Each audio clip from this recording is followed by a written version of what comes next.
Magandang araw mga bay, kumusta? Sana ay okay kayo at welcome sa panibago na naman nating vlog. Ngayon mga bay, ay pag-uusapan natin o isi-share ko sa inyo kung paano ba tayo makakuha ng visa papunta dito sa Dubai, UAE.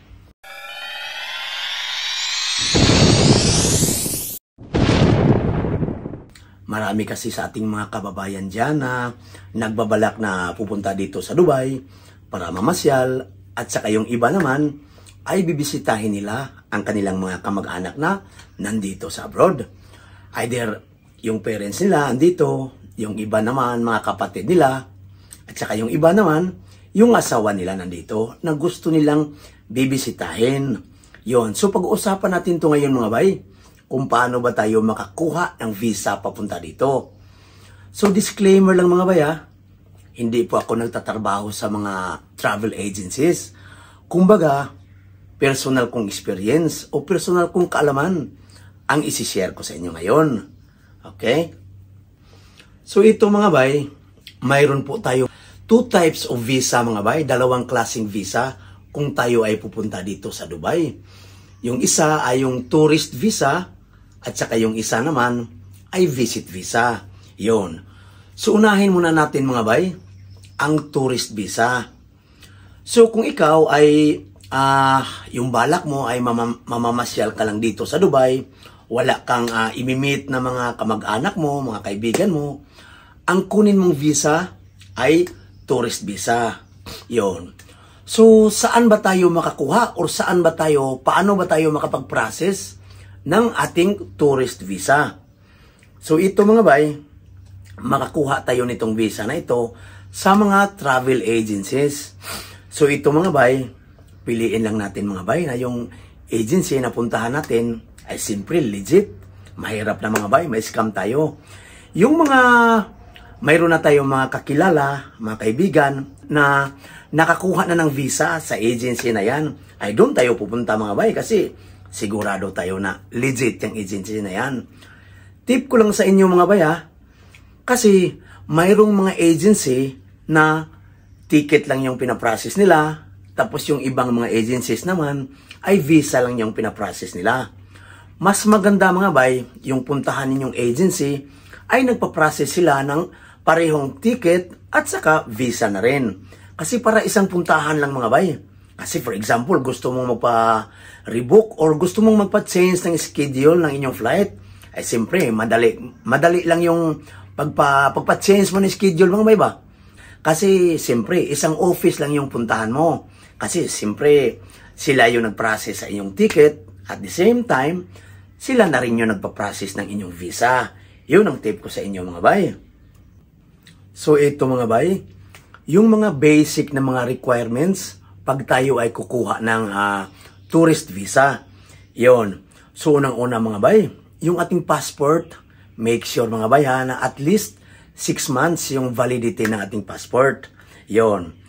At saka pag ikaw ay mayroong work dyan sa Pilipinas, importante mga bay, dalhin mo yung company ID mo, yung ATM card mo, yung credit card mo pag mayroon ka, yung employment certificate mga bay, importante yan mga bay. At saka yung leave mo na pirmado ng inyong yung HR or head of department ninyo, importante yan mga bay. Yung certificate of employment mga bay, importante din yan mga bay. Yon. So ano pa ba? At saka ito mga bay, itinerary of travel mga bay, importante din yan. Sa inyong itinerary of travel mga bay, kasi importante ito kasi minsan yung mga immigration officer, pagdating natin doon, tinatanong tayo na, ano bang mga lugar sa Dubai ang gusto mong mapuntahan pagdating mo doon? Hindi kasi pwedeng sabihin natin sa kanila mga bay na, ma'am or sir, pagdating ko na lang po sa Dubai, doon na lang po ako maghanap-hanap kung anong lugar ang gusto ko mapuntahan. Hindi po ganyan mga bay. O red flag po sa kanila yan. Kaya dapat mag-research kayo mga bay bago kayo pumunta sa immigration for interview.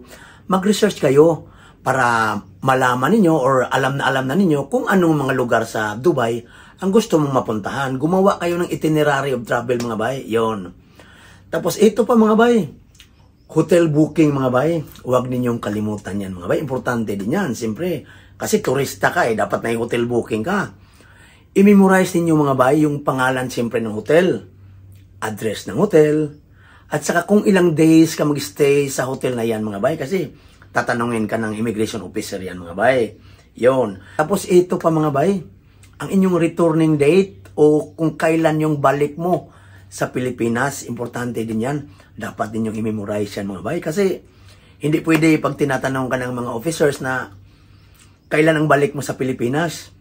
Hindi pwedeng sabihin mo lang na, ma'am, sir, tika muna, titingnan ko muna yung plane ticket ko kung kailan yung balik ko sa Pilipinas. Hindi ganyan mga bay. Kasi red flag po sa kanila yan. Dapat memorize mo mga bay para siyempre smooth sailing na mga bay ba. Kasi sa mga hindi po nakakaalam yung mga first timer na mag-travel abroad, hindi po porkit mayroon na tayong plane ticket, na hotel booking, may visa na tayo, ay sigurado na po tayong makakalabas ng bansa. Hindi pa po mga bay, kasi po, bago tayo makasampa sa eroplano na sasakyan natin papuntang abroad, dadaan pa po tayo sa Philippine Immigration. Tapos i-interviewin nila tayo doon. O i-check yung mga documents natin. Yung mga common questions lang naman mga bay, yung mga typical questions lang naman mga bay, yung itatanong nila sa inyo. Pero dapat yung sinasabi ko sa inyo, dapat prepare tayo mga bay. Relax lang tayo.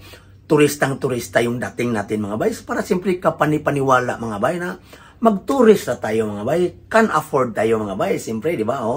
Dapat preparado tayo mga bay sa mga questions na posible nilang itatanong sa inyo.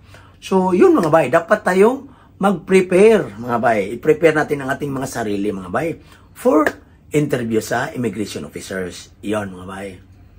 Paalala lang po mga bay para sa mga government employees na magtutor din sa abroad, huwag ninyong kalimutan din mga bay ang authorization to travel mga bay. Importante din to mga bay na dalhin mo. Kasi personal kong experience mga bay. Dati nung nasa gobyerno pa ako nag-work, pumunta ako sa Singapore mga bay para may kikitain or siyempre mamasyal, ganyan mga bay. Hinanapan din ako mga bay ng authorization to travel. Kaya isa yan sa mga requirements kung ikaw ay government employee mga bay. Huwag ninyong kalimutan. So ngayon naman mga bay, ang pangalawang visa kung tayo ay pupunta dito sa Dubai ay yung visit visa. Itong visit visa mga bay ay kung mayroon kang imi-meet dito sa Dubai na kapamilya mo mga bay ba? Either yung parents mo na nandito, kapatid mo, or di kaya yung asawa mo na nandito sa Dubai ay gusto mong bisitahin o dito.